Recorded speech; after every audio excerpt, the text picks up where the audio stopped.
Creo que pocas cosas a mí personalmente me generan tanta inquietud como la Navidad. La Navidad me confronta a mí con cómo yo percibo a Jesús. Y recordaba el texto cuando dice la Biblia que la palabra de Dios es como esa espada de dos filos, que llega, que toca, que penetra. Y a veces de forma, no sé si muy romántica, hemos pensado que cada vez que vamos a la Biblia y leemos la Biblia, salimos llenos de paz. Pero en ocasiones para mí no es así. En ocasiones algo muy cuestionado de la Biblia. Cuestionando mi vida, cuestionando a Dios, cuestionando todo lo que me rodea. Porque la palabra del Señor tiene esa capacidad de discernir lo que estamos viviendo. A veces decimos, no, es que de la iglesia es algo lleno de paz, y no siempre es así. Porque la palabra del Señor nos cuestiona. Este famoso teólogo español Antonio Cruz dice que a veces los creyentes a la espada de dos filos le hemos tratado de envolver con un manto, una cobija, para que no sea tan incómoda. Pero realmente en muchas ocasiones la Biblia nos confronta. Y por eso he querido traer las reflexiones desde el pesebre. ¿Cómo me acerco al pesebre o a la Navidad? Yo me imaginaba ver el pesebre y parado allí quería sacar algunas enseñanzas. Entonces las reflexiones desde el pesebre, les invito a ir al Evangelio de Lucas, por favor, el capítulo 2, Lucas capítulo 2, verso 1 en adelante. Y dice el texto bíblico así: Por esos días, Augusto César promulgó un edicto en el que ordenaba levantar un censo de todo el mundo. Este primer censo se llevó a cabo cuando Quirino era gobernador de Siria, por lo que todos debían ir a su propio pueblo a inscribirse. Como José era descendiente de David y vivía en Nazaret, que era una ciudad de Galilea, tuvo que ir a Belén, la ciudad de David, que estaba en Judea, para inscribirse junto a María, que estaba desposada con él y se hallaba encinta. Y mientras ellos se encontraban allí, se cumplió el tiempo de que ella diera luz.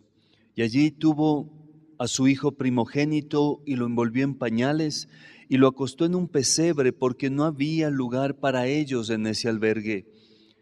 En esa misma región había pastores que pasaban la noche en el campo cuidando sus rebaños. Allí un ángel del Señor se les apareció y el resplandor de la gloria del Señor los envolvió. Ellos se llenaron de temor, pero el ángel les dijo: no teman, que les traigo una buena noticia que será para todo el pueblo motivo de mucha alegría. Hoy en la ciudad de David les ha nacido un Salvador, que es Cristo el Señor. Esto les servirá de señal. Hallarán al niño envuelto en pañales y acostado en un pesebre. En ese momento apareció junto con el ángel una multitud de huestes celestiales que alababan a Dios y decían: Gloria a Dios en las alturas, paz en la tierra, a todos los que gozan de su favor.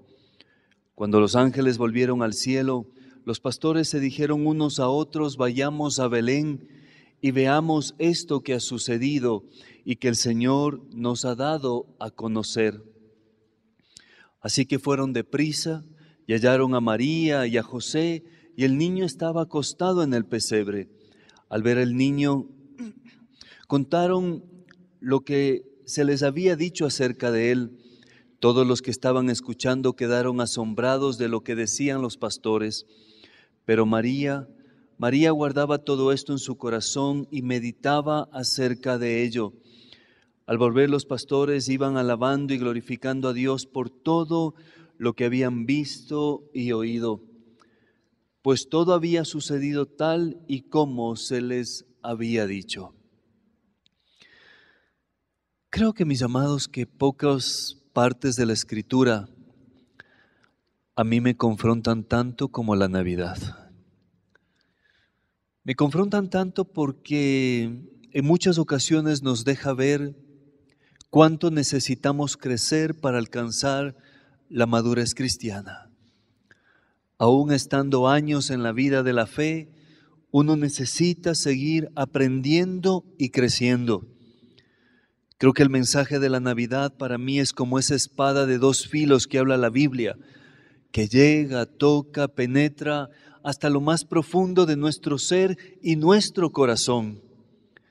En ocasiones, de forma tan romántica, hemos pensado que cada vez que voy a la Biblia, termino con mucha paz en mi corazón.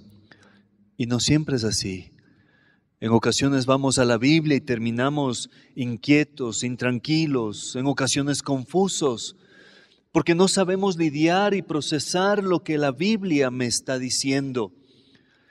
En ocasiones la Biblia y el mensaje se vuelve incómodo, se vuelve molesto.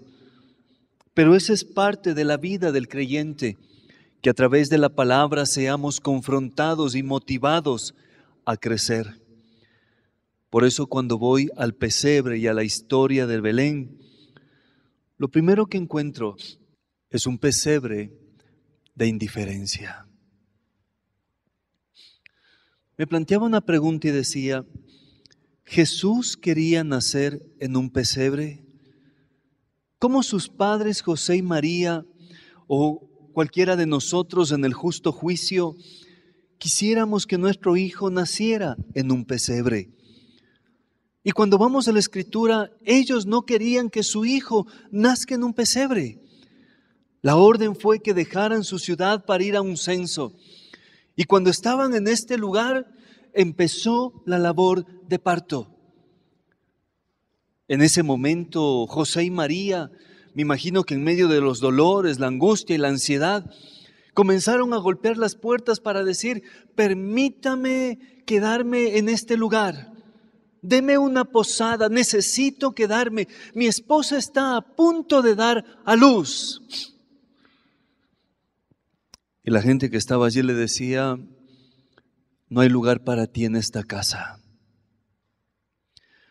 Estamos ocupados, no hay espacio. Si quieres puedes ir, acá atrás hay un pesebre, un lugar donde duermen los animales. Y ahí puedes dar a luz. Mis amados, ¿eso es indiferencia, insensibilidad o qué me importismo al dolor de los otros? Y eso es lo que vemos en el pesebre de Belén. Con que yo esté caliente, con que yo tenga un techo, con que yo esté cómodo, el resto no interesa. Y en ocasiones quisiéramos pensar que esto solo pasa en el pesebre de Belén. Esto pasa en nuestros días. Un ejemplo tan común, el trole, la metrovía, cuando se sube un anciano, una anciana, una mujer con un niño en brazos. ¿Cuántos deciden mirar por la ventana y hacerse como que no pasa nada? Lo importante es que yo esté cómodo. El resto en esta historia importa muy poco. Pero ¿sabe? Muchos de nosotros podríamos decir, qué terrible esta gente que no le da lugar a Jesús. Reconozco que al pasar de los años he tenido que aprender a ser mucho más misericordioso con los diferentes personajes bíblicos. En ocasiones decía, qué terrible este Pedro, ¿cómo va a negarle al Señor? Qué terrible este Judas, ¿cómo le vende al Señor? Pero ¿sabe? Al pasar de los años me he vuelto mucho más misericordioso, porque en algunos momentos de la vida de estos personajes reflejan también mi propia vida. Qué terrible estos hombres que le dijeron a Jesús, no hay lugar para ti. Qué mal, qué terrible. Cuando pienso que le dijeron no a Jesús, pienso en la cantidad de mujeres que llegan a los hospitales, a las clínicas, a la maternidad, le dicen, no hay lugar. Vaya a buscar, a ver dónde usted da luz, no hay lugar.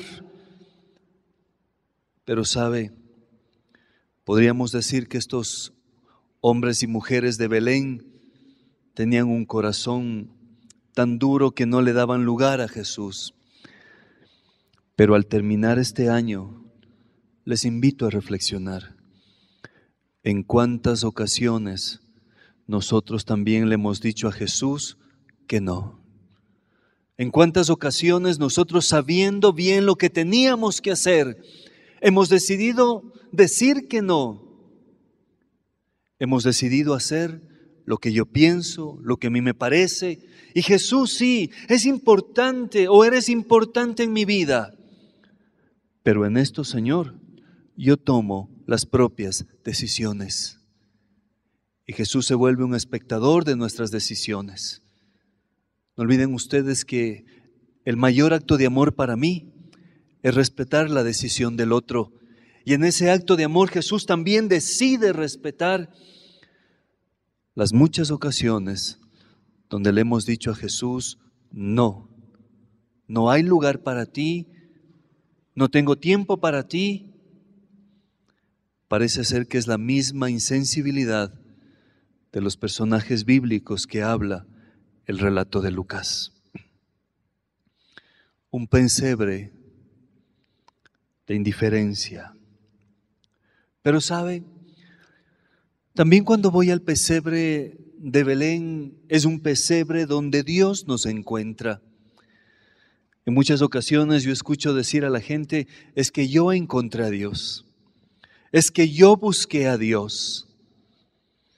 Mis amados, el pesebre es la muestra de que Dios viene a buscarnos, de que Emmanuel, que implica Dios con nosotros, decide dejar su gloria para encarnarse, para humanarse, para decir, vengo a encontrar lo que se había perdido. No en vano se dice que Jesús es el primer buen samaritano, que deja todo lo que tiene que hacer para ir a encontrarnos cuando estábamos muertos en nuestros delitos y pecados. Pero este Cristo, este Jesús que se encarna, no solo viene a buscarnos, acepta las limitaciones de nuestra humanidad. A veces escucho tantos desafíos o puntos de vista teológicos de que ¿por qué Jesús se durmió cuando cruzaba en la barca el mar de Galilea? A lo mejor lo que les voy a decir les parece demasiado simple, pero para mí se durmió porque Jesús estaba cansado. Y tuvo una jornada desde temprano hasta la tarde y estaba cansado, fatigado y necesitaba un lugar, un momento para descansar. Y a veces escuchar que el Dios al cual amamos y servimos también se cansa, también se fatiga, para muchos puede resultar chocante. Pero ¿sabe? Este Dios que viene a buscarnos se encarna y acepta las limitaciones de nuestra humanidad. De forma tan triste, en ocasiones, cuando Jesús se humana, algunos de nosotros queremos endiosarnos y nos creemos superiores o mejores a los demás, casi perfectos. A veces líderes que piensan que son la franquicia directa del Espíritu Santo aquí en la tierra. Su actitud les hace pensar que son únicos, los mejores, cuando nos olvidamos que Cristo se encarna y se humana. A veces hay humanos que quieren endiosarse. Pero ¿sabe? A mí me costaría mucho seguir, amar, servir a un Dios que está allá arriba en el tercer cielo y yo acá abajo, ¿qué? Cuando Cristo se encarna, acepta las limitaciones de esa encarnación, se humana, también Jesús se identifica con su historia y mi historia. Se identifica con la historia de los migrantes. Cuando recién nacido tuvo que huir para salvar su vida. Estoy pensando en cuántos de nuestros familiares y amigos ahora son migrantes, viven en otro país. ¿Cómo pasarán la Navidad? ¿Cómo pasarán el Año Nuevo? Cuando son fiestas extremadamente familiares. A lo mejor muchos de ellos pasarán solos. Para Cristo no es extraño. También pasó esa experiencia. Para Cristo, su padre murió. La historia dice que murió a edad temprana José. Y a lo mejor a Jesús le tocó empezar a trabajar desde muy temprano para ayudar a sostener la familia. ¿A cuántos de nosotros nos ha tocado hacer aquello? A Jesús le traicionaron, le lastimaron. A nosotros también. Y en ocasiones cuando uno es lastimado y herido, tiene mucho temor de volver a restablecer relaciones. Porque se pregunta y dice, ¿y si me vuelve a pasar? Entonces, mis amados, Jesús es un Dios que se encarna, pero que también se encarna en su historia y en mi historia, que sabe lo que vivimos, lo que pasamos, lo que enfrentamos. Ahí está Cristo siendo parte de nosotros. Ya lo decía el Evangelio de Mateo, yo estaré con vosotros todos los días hasta el fin de los tiempos. Estaré con ustedes, donde ustedes estén, yo también estaré allí. Pero cuando hablo de encarnarse, me queda una pregunta. Jesús se ha encarnado en nosotros, porque dice que se humana y se encarna, pero se ha encarnado en usted, se ha encarnado en mí, se ha hecho parte de mi vida. Mis amados, podemos reconocer que Dios o Cristo se ha encarnado en nosotros, en la medida que caminemos en los principios que Cristo enseñó y practicó. El principio del amor, el principio del perdón, el principio del respeto a los que son diferentes a mí. Cuando yo camino en esos principios, puedo decir que Cristo se encarnó, me transformó y habitó entre nosotros. Pero sabe, no únicamente Dios nos viene a buscar, también encuentro un pesebre de alegría. Un pesebre de alegría porque estoy seguro que el nacimiento de un niño o de una niña trae mucha alegría a la familia, trae esperanza. La familia se ve renovada con sus juegos, sus chistes, su aprendizaje. La familia vuelve a renovarse con esta carga de vitalidad, de alegría. Cuando vamos al texto de Lucas, dice que cuando los pastores y los demás que estaban allí se presentaron, hubo mucha alegría. Qué importante, mis amados, que podamos enfrentar la vida y los desafíos que ésta nos trae con alegría. Si en el pesebre hubo alegría, yo me hago una inquietud o me hago una pregunta. ¿Le hace falta alegría a su iglesia? A veces hemos pensado que ser un creyente espiritual es no reír, ser parco, aburrido. Ese es un creyente espiritual. Pero cuando vamos a la Biblia no es así. Encontramos que la alegría es parte de la vida. Ojo, alegría no es ausencia de problemas. El apóstol Pablo ya lo decía en su carta a los Filipenses, alégrense. Otra vez les invito a que se alegren. El apóstol nos motivaba a que en medio de lo que estamos viviendo podamos enfrentar la vida con alegría. Pero ¿por qué es importante la alegría? Porque sabe, la alegría nos hace ver la vida de forma diferente. Cuando en nuestro corazón existe esta actitud de alegría, creo yo que nos volvemos mucho más optimistas de lo que estamos viviendo. Esta ilustración tan utilizada Vemos el vaso, la mitad del vaso vacío o la mitad del vaso lleno. El pesimista estará viendo la mitad del vaso vacío, todo malo, todo negativo, nada cambia. Pero el optimista, el que puede mirar la vida con alegría, ve la mitad del vaso lleno. Y creo, mis amados, que esa alegría es contagiosa, así como el pesimismo también lo es. A veces yo percibo en aquellas personas que son muy pesimistas, que frecuentemente le encuentran un pero a las cosas. Qué hermoso el paseo, sí, pero. Puede ir al mejor restaurante de Quito, qué bueno, sí, pero. Puede ir a la hueca de la esquina, sí, pero. Encontrará un pero para justificar su pesimismo. En buen romance digo yo, le están buscando un problema a toda solución que ya hay. No lo olvide, la alegría nos hace ver la vida de forma diferente. Y a veces es tan inquietante. Ese pesimismo también es una herencia para la vida de nuestros hijos.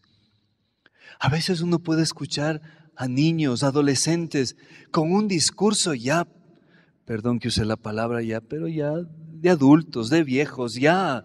Cuando en esa etapa uno todo es alegría, disfrutar. Han sido inoculados o inyectados con tanto pesimismo que han perdido el derecho de vivir con alegría. Pero sabe, también encuentro un pesebre de salvación. El texto de Lucas dice que hoy ha nacido un Salvador. Y para entender mejor este concepto que plantea la Escritura de salvación y Salvador, debemos ir al inicio mismo, al libro de Génesis, cuando la Biblia declara que Dios creó a Adán y a Eva y les dijo, de todo lo que ustedes tienen aquí pueden disfrutar, menos de estos dos árboles, el árbol de la ciencia del bien y del mal y el árbol de la vida, de todos los árboles. Pero a veces los seres humanos somos así, quiero de ese árbol. Esto le llevó a una desobediencia a Dios. Es interesante cuando Dios comienza a preguntar por Adán. Adán, ¿dónde estás? Tengo vergüenza. ¿Acaso has comido del árbol? Y Adán comienza a lavarse las manos. Señor, yo no fui, es la mujer que tú me diste, Señor. Y le pregunta a Eva, no, yo no fui, es el tentador, Señor. Esa actitud del Génesis, quisiéramos pensar que se ha quedado allá, pero está más cerca de lo que pensamos. Tenemos una capacidad mundial para lavarnos las manos. Es la culpa del otro, es la culpa de más allá, es la culpa de por acá, menos yo. Y hay un principio fundamental para el cambio, asumir que yo soy el responsable de mis actos. Sí, yo me equivoqué, yo hice malas cosas, te pido perdón. ¿Qué puedo hacer para enmendar esto que hice hoy? Si los seres humanos tuviéramos esa capacidad de reconocer, pedir perdón y cambiar, eso sería como música para nuestros oídos. Pero ¿sabe? A partir de allí, el pecado comenzó a acompañar a la humanidad y Dios no puede coexistir o cohabitar con el pecado. ¿Recuerda la historia bíblica donde nos relata que Jesús fue crucificado? Ahí aparecen las famosas 7 palabras de Cristo en la cruz. Y una de ellas, esta famosa lama, lama sabactani, oh Padre, Padre, ¿por qué me has abandonado? Se dice que en ese mismo momento el pecado de la humanidad estaba siendo depositado sobre Cristo. Y Dios no puede cohabitar con el pecado. Es el único momento donde Cristo se siente abandonado, porque un Dios santo no puede habitar con el pecado. Quisiera invitarles, por favor, al libro de Romanos, el capítulo 6, el verso 23. Pues la paga que deja el pecado es la muerte, pero el regalo que Dios da es la vida eterna por medio de Cristo Jesús, nuestro Señor. Mire cómo el apóstol Pablo lo dice a los romanos y también nos dice a nosotros, que la paga del pecado es muerte. Nosotros éramos aquellos que debíamos pagar con nuestra vida, pero Cristo va, nace, muere y nos entrega el regalo de Dios, que es la vida eterna en Cristo Jesús. Cuando yo acepto ese paso de salvación, ese paso de vida eterna, me reencuentro con Dios, porque no olvide usted, hay un solo Dios y un solo mediador entre Dios y los hombres, Jesucristo, hombre. Porque yo soy el camino, la verdad y la vida, ya lo dijo Jesús, y nadie llega al Padre si no es por Cristo. Por eso Él también trae un mensaje de salvación. Para mí es un pesebre de salvación. Con esto termino. Pero sabe, también para mí es un pesebre de paz. No sé si uno llega a cierta etapa de la vida donde uno lo que más anhela es paz y tranquilidad. Es paz y tranquilidad. Y creo que en estas épocas de fiestas, de cenas, deberíamos recordar el texto bíblico de Proverbios. Preferible un pan duro en paz y no un banquete en rencilla.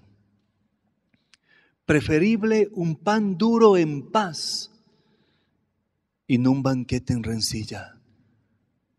Porque sabe, donde hay paz, no solo se nutre nuestro cuerpo, se nutre nuestro espíritu, se nutre nuestras emociones. ¿De qué me sirve un gran banquete sazonado con malas caras, malas actitudes, desprecio? A lo mejor se llena mi estómago, pero mi corazón está vacío. Mi corazón se va lastimado, mi corazón se va herido. Aparecen los ángeles y el mensaje que traen es paz a los hombres de buena voluntad. Cuando vamos a la Biblia, la palabra paz tiene dos palabras. La una es la hebrea, que es shalom, que era un saludo muy común en los tiempos bíblicos entre los judíos, y pienso que hasta ahora también. Shalom, shalom es la paz sea contigo, que la paz te acompañe. Qué deseo tan hermoso para mi prójimo, para los seres que amo, que la paz te acompañe. La otra palabra, que es eirene, de ahí viene el nombre Irene, que significa paz en griego. Pero paz significa tranquilidad, seguridad, prosperidad, salud. Es una paz integral, es una paz que nos inunda, que nos llena. Por eso creo, mis amados, que la paz es uno de los anhelos más grandes que tiene el ser humano.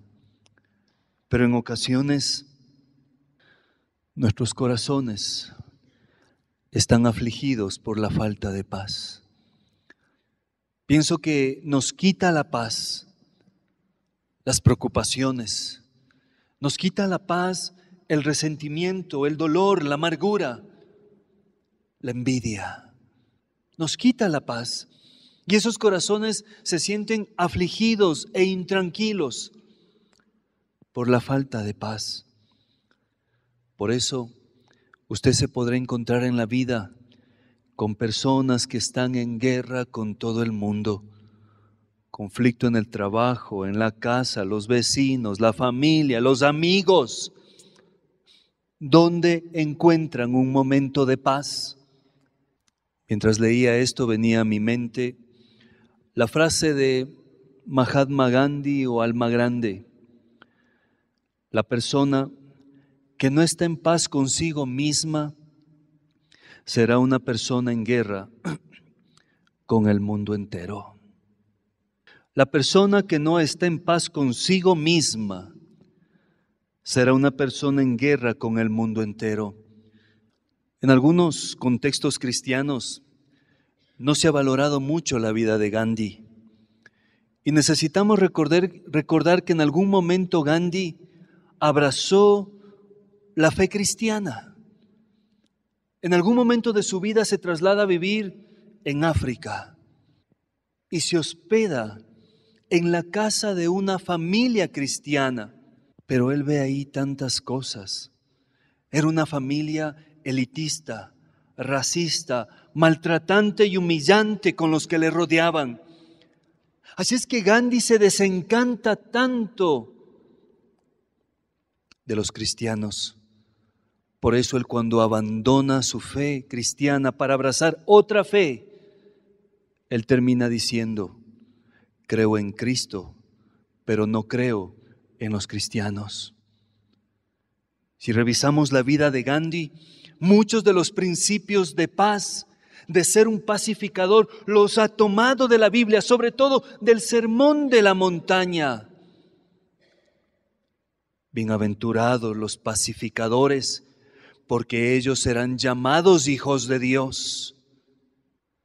No lo olvide, la persona que no está en paz consigo misma será una persona en guerra con el mundo entero. Pero ¿sabe? Paz no es ausencia de problemas. Porque si fuera así, a lo mejor nunca vamos a tener paz. La paz que el Maestro nos brinda es una paz que va más allá de lo que pedimos o entendemos. Yo recordaba, mientras hablaba de la paz y preparaba la enseñanza, hace algunos años atrás, mi primer hijo Isaías, de 5, 6, 7 años, nuestros suegros nos invitaron luego de la iglesia, acabamos el culto y fuimos a comer algo allí. Y nosotros no nos dimos cuenta y nuestro hijo había estado jugando en el cerramiento de la casa de los abuelitos. Y hay esas varillas. Y él se cae y se mete la varilla por debajo del brazo. Obviamente le llevamos aquí a una clínica cercana y cuando el médico comienza a curarle, yo estaba allí, le mete las tijeras con una gasa pero se hunde demasiado. Dice: Señor, su hijo tiene un serio riesgo. Nos enviaron al Bacortiz y tuvieron que internarle de emergencia. Y obviamente es cuando uno como padre se siente impotente, ¿no? ¿Qué más puedo hacer hasta allí? Y yo me quedé sentado en las sillas de afuera de emergencia y pensando y diciendo: Dios, quiero dejar la vida de mi hijo en tus manos. Y después de un momento alguien se acerca y me dice: pero mira lo que estás viviendo y tienes tanta paz. No es que no me preocupaba, no es que estaba inquieto e intranquilo. Es que esa paz que Dios nos puede dar va mucho más allá de los problemas, de las circunstancias. El otro día el médico nos decía que la varilla había pasado cerca del pulmón y cerca de una arteria debajo del brazo. Si no me equivoco, es la arteria pulmonar. Y yo reconocí la mano de Dios en medio de toda esta adversidad. Paz no es ausencia de problemas. La paz que Dios nos brinda es la paz en medio de la tormenta. Si estoy atravesando esto, es porque Dios sabe que tengo la fortaleza, la capacidad y la sabiduría para enfrentarlo. Porque dice la Biblia que Dios no nos ha dado una prueba más allá de nuestras fuerzas y que con la prueba Él también nos dará la salida. Quisiera invitarles a Juan, el capítulo 14, el verso 27. Juan capítulo 14, verso 27, dice el texto bíblico así: les dejo un regalo, hablando Jesús a sus discípulos, les dejo un regalo, paz en la mente y en el corazón. y la paz que yo doy es un regalo que el mundo no puede dar. Así que no se angustien ni tengan miedo. Les dejo un regalo, paz en la mente y en el corazón. Y la paz que yo doy es un regalo que el mundo no puede dar. Así que no se angustien ni tengan miedo. Cristo, que es el príncipe de paz, el niño de Belén que nos llena de paz, nos invita a caminar en esa paz que va más allá de las circunstancias y una paz que solo la podemos conseguir en Él. No lo olviden, en el pesebre yo encuentro indiferencia, Dios nos encuentra, también es un pesebre de alegría, también es un pesebre de salvación, pero también es un pesebre de paz. Reflexiones desde el pesebre.